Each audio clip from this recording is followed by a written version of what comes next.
Thank you so much for staying. I think I speak on behalf of my classmates. It's, to put a year's work in 10 minutes is very difficult.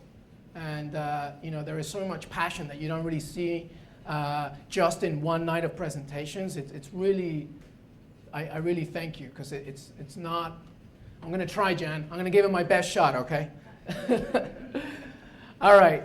I don't like podiums. I feel like I'm the Latino King Joffrey. I like to stand and, how's everybody doing? My name's Miguel Echegaray, and let's talk about sports. I have two passions in life, my wife and soccer. My wife's going to be happy that I did that in that order. I might be in trouble. Ever since I could crawl, the first time my father gave me a soccer ball, it's been my passion. I've played it, I've coached it, I talk about it, I go to games, I do it all. That's me, the chubby one in the middle right there with the ugly jersey. I'm not the only one. As you can see, this country has really been going through a little mini revolution of soccer. 26.6 million people on Univision and Fox Sports watched the World Cup for women's final this past summer. That's an unbelievable number and made it the most watched soccer game in the history of the United States. From a participation perspective, 1974, the green one, more than 100,000 people, 103,000 people registered to play soccer in this country. And now, 2014, last year, 3 million. And that number just keeps growing and growing. So, what can we do about this? Like, what do I want to do about this? What's the point of this? What is the point of these numbers? And what's the point of sports and these numbers? I mean, we all know that we have ESPN and Fox Sports and Yahoo and Bleacher Report, and we have so many things that we can focus on when it comes to sports. But let me take you away from sports for a second, or at least from soccer, and let me talk to you about Nelson Mandela. In 1995, Nelson Mandela in South Africa hosted the Rugby World Cup. That's Francois Pienaar, the rugby captain for South Africa.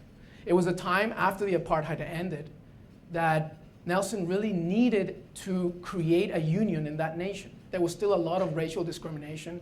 People were still not feeling safe. There was still not enough, there was still an essence of segregation. Okay, we've all seen Invictus, and if you haven't, I recommend it.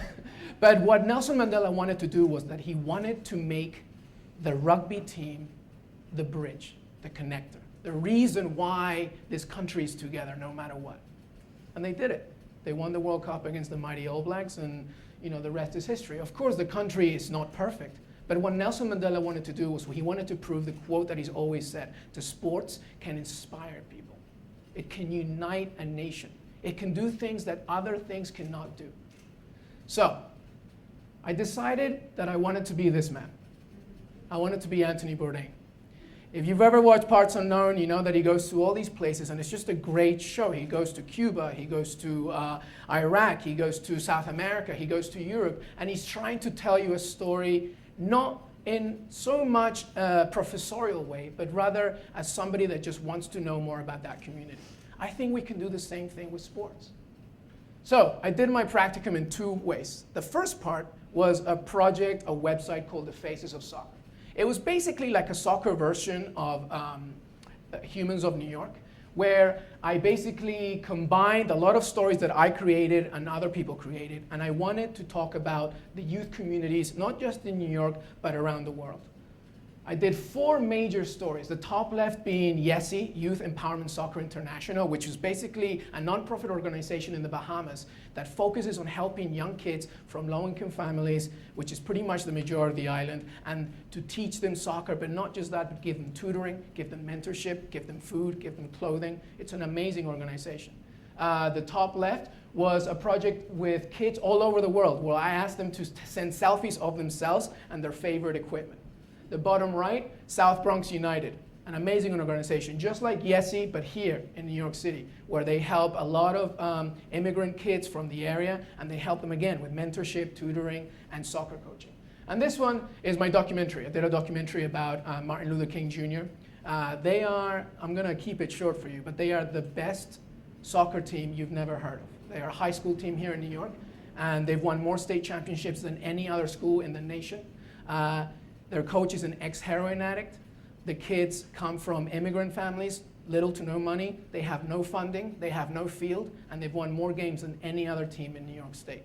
So I decided to do a little documentary about that. What this all combined was that I wanted to be a collaboration. A lot of my classmates have talked about how collaboration is so important, and I completely agree. This one, I wanted to take I wanted the kids and the coaches to take their own photos, and I wanted us to tell us, how did they get their first soccer cleats? How did they get a soccer ball? And most of the stories are really, I don't have one. My organization, Yesi, helped me get it. South Bronx United, the same thing. The kids were telling us a story. I think it's an important way to try and not just talk to an audience, but become part of the story as you're doing it. So the metrics, I'll quickly talk about it because, I mean, yes, I'm a big fan of metrics. Like Julia said, it's important to talk about numbers, and I totally agree. You know, just over 200, more than 200, 2,200 page views a week for the website. And on the right is my Vimeo stats from the documentary, which generated just under 3,000 views. But that's great, but this is what I really cared about. On the top left are just the comments from the documentary and some of the stories. Coaches and kids and teachers are emailing all over the country saying, oh my God, I didn't know about this, or I didn't know how bad it was for public school soccer teams, or I didn't know about, you know, the difference in economic situations between what's happening in the Bahamas or the South Bronx.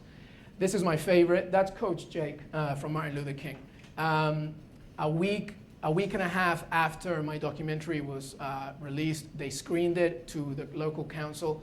And that's him with Chuck Schumer, and the council awarded them $300,000 to build a turf field, which actually is going to be built at the end of this year. So it was just, you know, I think my documentary was like 2% of that, but I think it was a nice way of trying to get the story going, trying to get the community understanding that sports is not just about scoring goals or, you know, throwing a touchdown. It's about trying to create a bridge between the people that play it, the people that do it, and the people around them. The other part of my practicum was, okay, so I've created this. How can I penetrate a big organization, a big publisher, and talk about these stories, but make a worldwide audience know and care? Because it's not just about numbers. It's not just about professional athletes. It's about how we create a relationship between what we love. So I worked with The Guardian, and I did a series of articles, all of them focusing on the stuff that we're talking about. The top left being a Latino NYCFC soccer fan group here in New York City. The top left is a personal letter of being a Peruvian soccer fan. For you Brazilians out there, you have no idea what I'm talking about. The bottom left is about how children of American immigrants are now beginning to root for USA instead of the nation of their parents, which is a really interesting dynamic. And the bottom right was about the dynamics of the high school system here in the country. This is what I'm most proud about.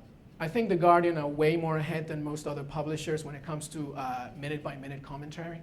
Basically what happens is they do live blogging, which, let's say a game is on, and what I do is I talk about the commentary of the game, but at the same time I'm tweeting and I'm emailing between readers and fans.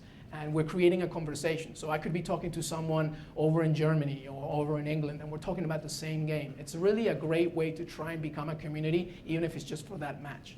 I do it in English and in Spanish, and I'm actually their first and only Spanish life blogger for The Guardian. So it's really, I mean, I get paid to watch games and talk about it, basically. It's great. Now, the reason why I put this up is because I really believe in the essence of cheerleading. I really think that we as journalists are not just here on ourselves. I think we need to support each other, but I think we need to take it to another level. If you're working for an organization that really supports what you do, you need to show that. You need to be transparent about your love for them, because I think that it goes both ways. I think The Guardian do an amazing job doing that. Just a little bit about metrics. This generated 232,000 views, and it was the 7th most read article in The Guardian on the day. Jan gave me the hand up, so I'm gonna keep going. This was a live blog I did for boxing, Cotto against Canelo. It generated 207,000 views, and it was the most viewed live blog that weekend. But again, I like to talk about impact. I like the fact that I'm getting emails from different people. I got an email from this kid in Kansas telling me that he wants to follow the way how I became a soccer player and a coach into a journalist. And it was a great way to try and help him out. There is definitely more work to do. I mean, you know, racism in different nations, the way that the women's game is totally unfair compared to the men's. And, you know, when I'm talking about USA and Japan in the Women's World Cup, there was a lot of racist views towards the Japanese team, and that's really not seen. So whether you're a Latino girls soccer group in New York, whether you're a couple of guys from Long Island, a girl in the Bahamas, or South Bronx United, we can understand that sports is not just about a highlight. It's about creating a connection between what you love and what you can do for your community. It can be a bridge. And it can be about this, man. It can be about empathy, understanding that we're all here in this together. I love sports, but I think we can take it to a deeper level than just numbers. Thank you.